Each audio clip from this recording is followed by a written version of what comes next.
The sun burned white-hot over the Nevada desert, scorching the earth into a cracked, dusty canvas. The summer of 1878 was merciless, the air thick with the howl of wind and the distant bellow of cattle echoing from some far-off canyon. Dust Creek was a town of forgotten dreams, where men came chasing gold and left with nothing but regrets. On the edge of this nowhere place, Jacob Harrow sat on the sagging porch of his weathered wooden house, his calloused hands resting on the arms of a chair as old as his grief.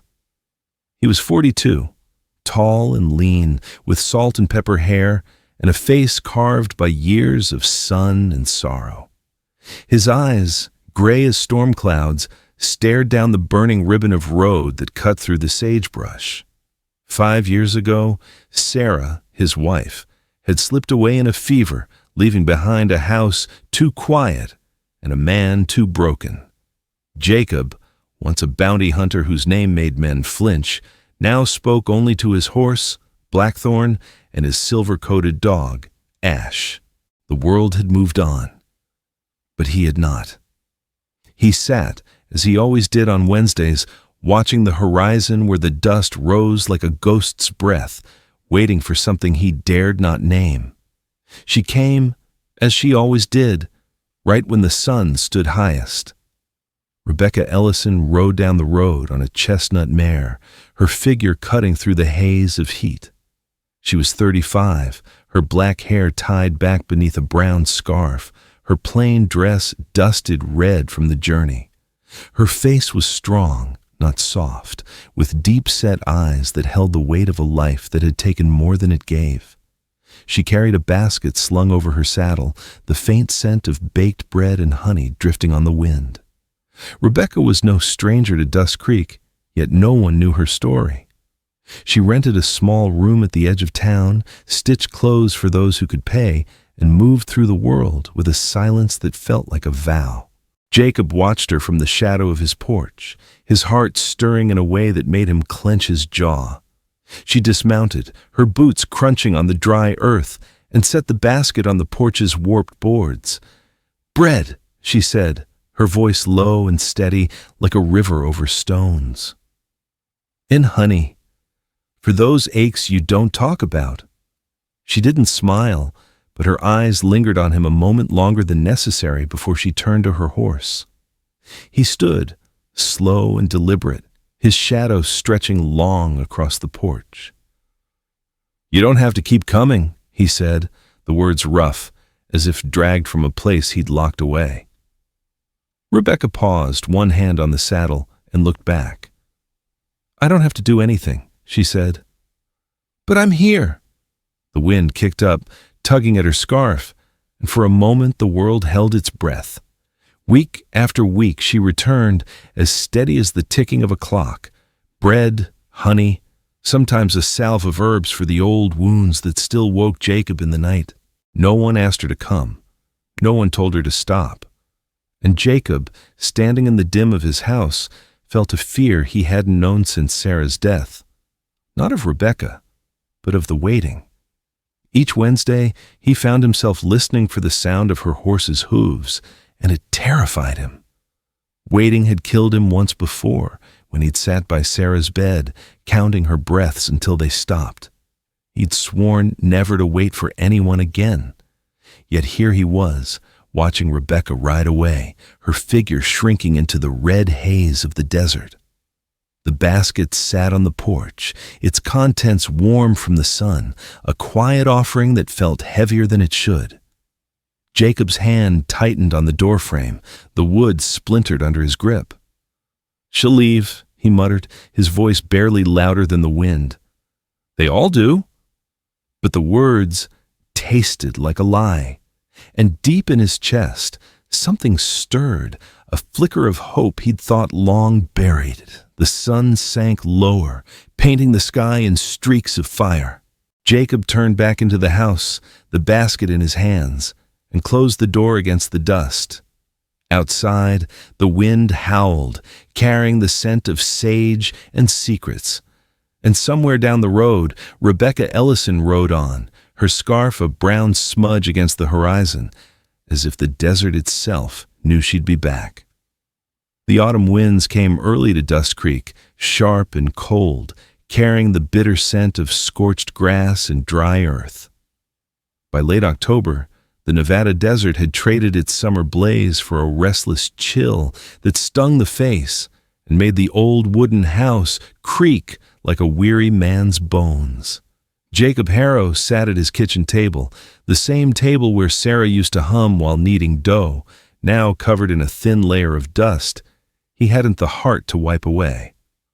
The approach of Thanksgiving hung over the town like a promise half kept, with folks in Dust Creek stringing lanterns and bartering for the last of the season's grain. Jacob cared for none of it. His world was the fence that needed mending, the cattle that needed driving, and the silence that filled the spaces where love used to live. Rebecca Ellison still came every Wednesday, her chestnut mare kicking up clouds of red dust as she rode down the road. She brought her basket, bread, honey, sometimes a jar of salve that smelled of sage and cedar. But now she lingered longer. She'd sit on the porch with Jacob, sipping bitter coffee from chipped tin mugs, her scarf loose around her shoulders. Her presence was a quiet thing, like a shadow that didn't demand attention but refused to be ignored. Jacob watched her, his gray eyes tracing the lines of her face, and felt a question burning in his chest, one he'd carried for 2 years but never dared to ask.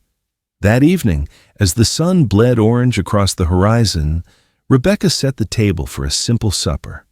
The kitchen filled with the warm scent of her bread and the faint crackle of the fire in the stove. Jacob watched her move, her hands steady as she sliced the loaf, and the words slipped out before he could stop them. "Do you always eat alone, come Thanksgiving?" His voice was rough, like gravel underfoot, and he regretted the question the moment it left his lips. Rebecca paused, her knife hovering above the bread. A faint smile curved her mouth, but her eyes held something heavier, like a memory she'd buried deep. "Wherever I am, it's the same," she said softly. "I'm used to it." The words were light, but they landed in Jacob's gut like a stone. 2 years she'd been coming to his house, leaving her offerings, and he'd never asked about her life, where she went when she left, who waited for her, or if she was just a ghost drifting through the desert, bound by some promise to a soul long gone. That night, sleep wouldn't come. Jacob stood in the bedroom he hadn't entered in years, the one where Sarah had taken her last breath.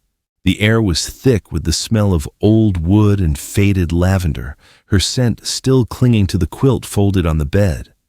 He lit a single candle, its flame flickering like a heartbeat, and remembered her final words.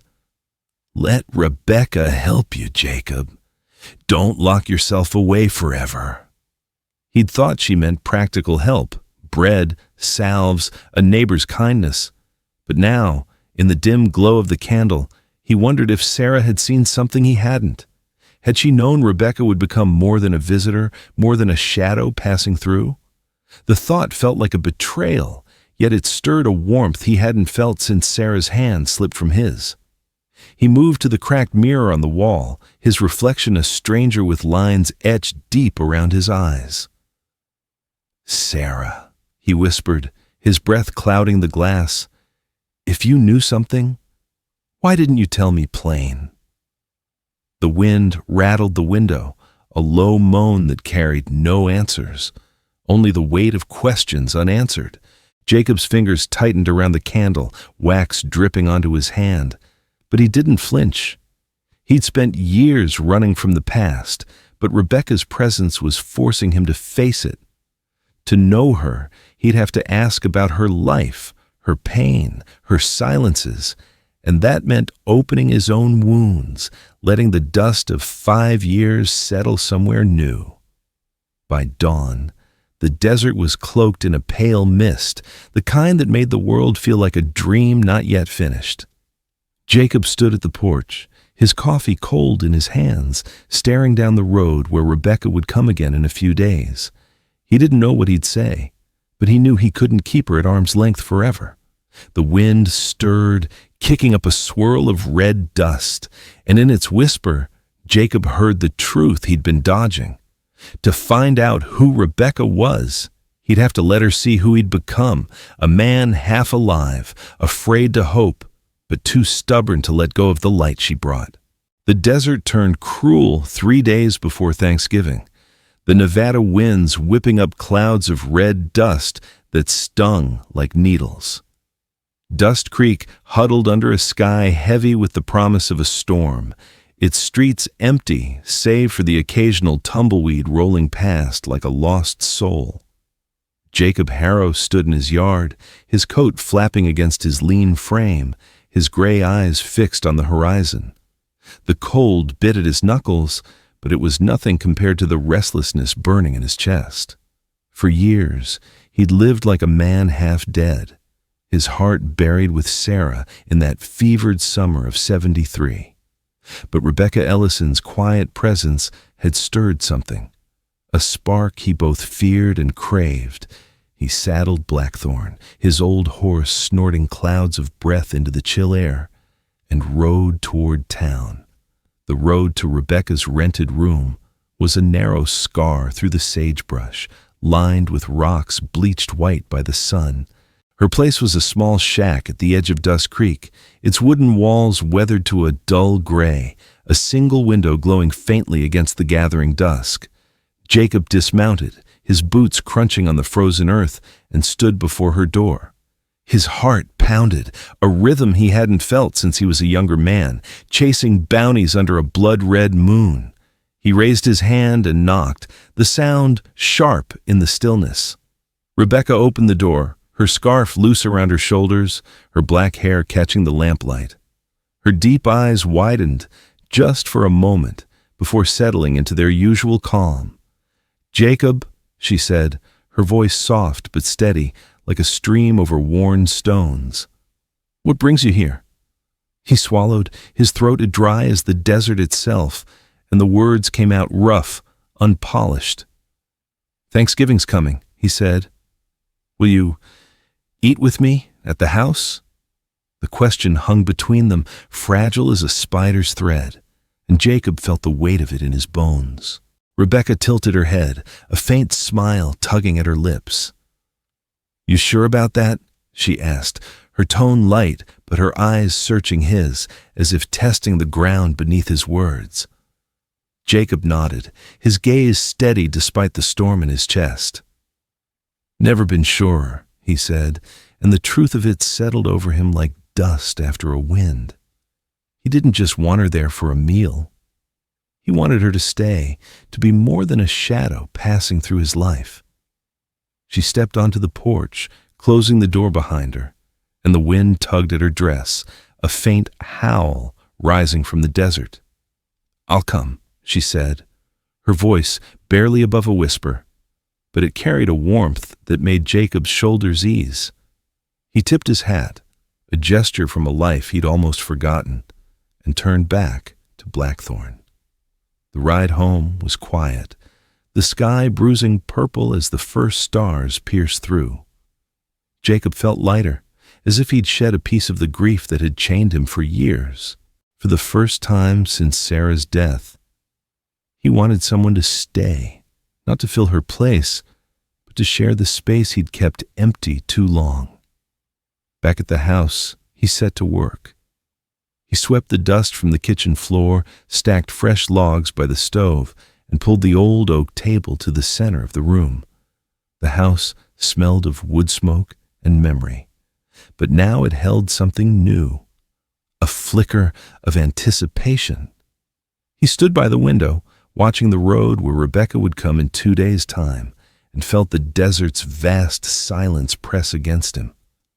The wind moaned, carrying the scent of sage and cold earth, and in its song, Jacob heard a truth he couldn't ignore. He was no longer content to live alone, to let the years pass like sand through his fingers. As night fell, he lit a single lantern its glow casting long shadows across the porch. The desert stretched dark and endless beyond, but Jacob's eyes were on the road, already imagining Rebekah's mare emerging from the dust. He whispered to the wind, a vow to himself. Just one meal, maybe.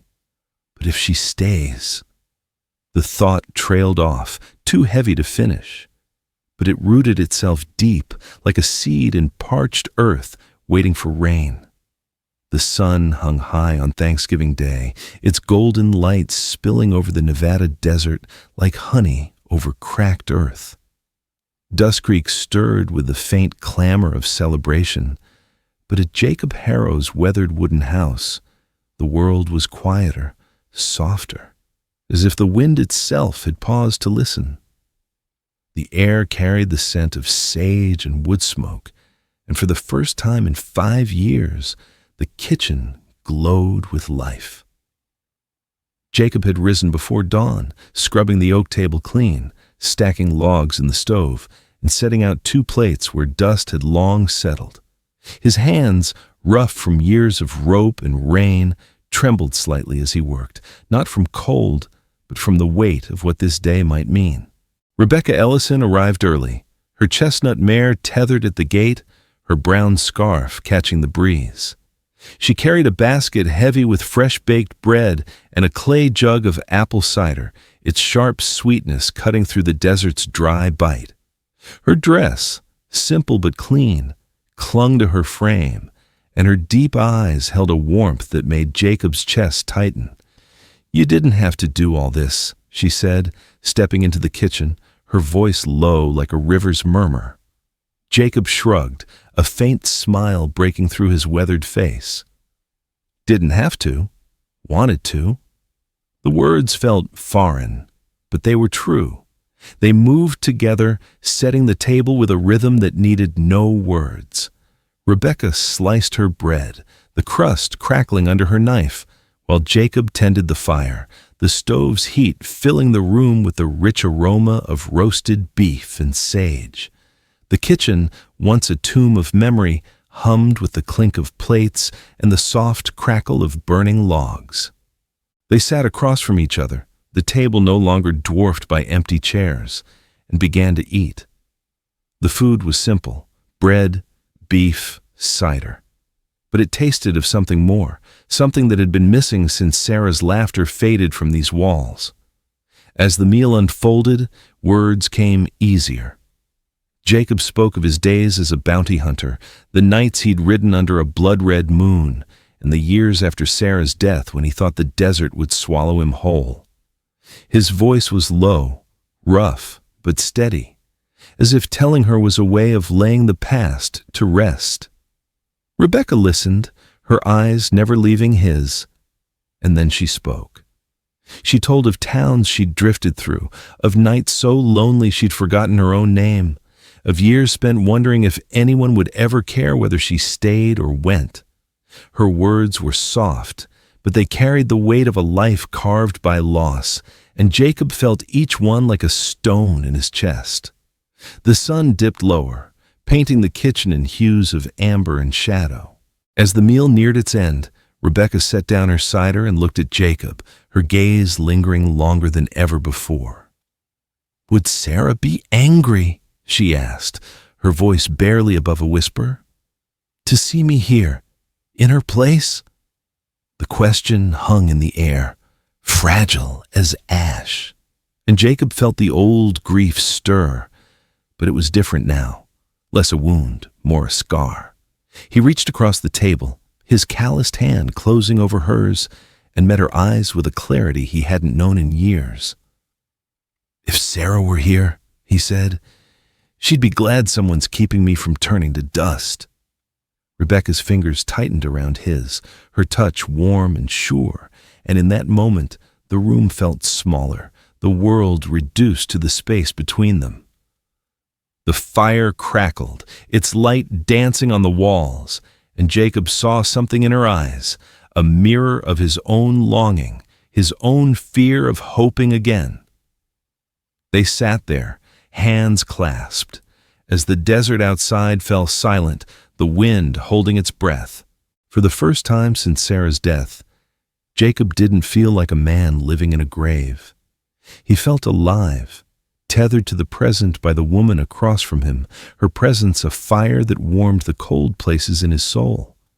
As twilight settled, they cleared the table, moving slowly, as if reluctant to break the spell. Rebecca stood by the stove, her scarf slipping to her shoulders, and Jacob watched her, his heart full in a way he'd thought impossible. The desert stretched dark beyond the windows, but inside, the kitchen glowed, a sanctuary carved from years of loss. Jacob knew this was no ordinary meal. It was a beginning, a promise whispered in the clink of plates and the warmth of her hand. The wind stirred outside, carrying the faint scent of rain, and for once, the desert felt like a place where something could grow. Winter's first rain came to Dust Creek, a rare gift that softened the Nevada desert's hard edges. The sagebrush drank deeply, and the air carried the clean scent of wet earth, a promise of renewal in a land that had forgotten how to hope. Jacob Harrow's wooden house stood stronger now, its porch no longer sagging, its windows glowing with the light of a fire that burned steady each night. The scars of 5 years without Sarah remained, etched in the lines of Jacob's face in the quiet moments when his gray eyes drifted to the past. But they no longer bled. Rebecca Ellison had changed that, her presence a thread weaving new life into a tapestry torn by grief. She was no longer a visitor. After Thanksgiving, Rebecca's Wednesday rides became daily, her chestnut mare a fixture at the gate. She brought more than bread and honey now. She brought herself, her laughter, her hands that worked alongside Jacob's to mend the world they shared. They planted a garden where only dust had grown, rows of corn and beans sprouting under their care. They repaired the old well, its water clear and cold, a mirror to the clarity they'd found in each other. Rebecca sewed curtains from scraps of calico, their colors bright against the weathered walls, and the house, once a grave, became a home. They moved through their days with a quiet rhythm, each task a vow unspoken. Jacob fixed fences while Rebecca tended the garden, her scarf catching the wind like a flag of defiance against the desert's loneliness. At night, they sat by the stove, the fire's glow painting their faces in hues of gold and shadow. They spoke less of the past now, but when they did, it was without fear. Rebecca told of towns that had turned her away, of years spent believing she'd always walk alone. Jacob shared the weight of Sarah's death, the guilt of surviving when she hadn't. Their words were soft, like rain on parched earth, and in their sharing, they healed. One evening, as the rain tapped gently on the roof, Rebecca stood by the kitchen window, her silhouette framed against the storm. "The West isn't made for living alone forever," she said, her voice low, carrying the weight of truth. Jacob looked at her, his calloused hand resting on the table, and nodded. "And we found each other," he said, "right here in the hottest kind of hell." She turned, her deep eyes meeting his, and in that moment, the desert outside felt small, its vastness no match for the bond they'd built. The garden grew, the well flowed, and the house filled with the sounds of life. Rebecca's laughter, the clink of dishes, the creak of the porch under their steps. Jacob knew the pain of losing Sarah would never vanish, but it had softened, like a stone worn smooth by a river. Rebecca, too, had found a place to rest, her years of wandering laid to rest in the soil they tilled together. The desert watched, its winds now carrying the scent of green things, of hope that had taken root where only dust once lay. Under a sky heavy with stars, Jacob stood on the porch, Rebecca beside him, her hand warm in his. The rain had stopped, leaving the air clean and sharp. He thought of Sarah, her voice a faint echo now, and knew she'd been right to send Rebecca to him. "You didn't just help me," he whispered, his breath clouding in the cold. "You saved me." Rebecca squeezed his hand, her smile a light in the dark. The desert stretched endless before them, but they were no longer lost in it. They had built a home, not with walls alone, but with love, a love that had proven stronger than the loneliness of the West.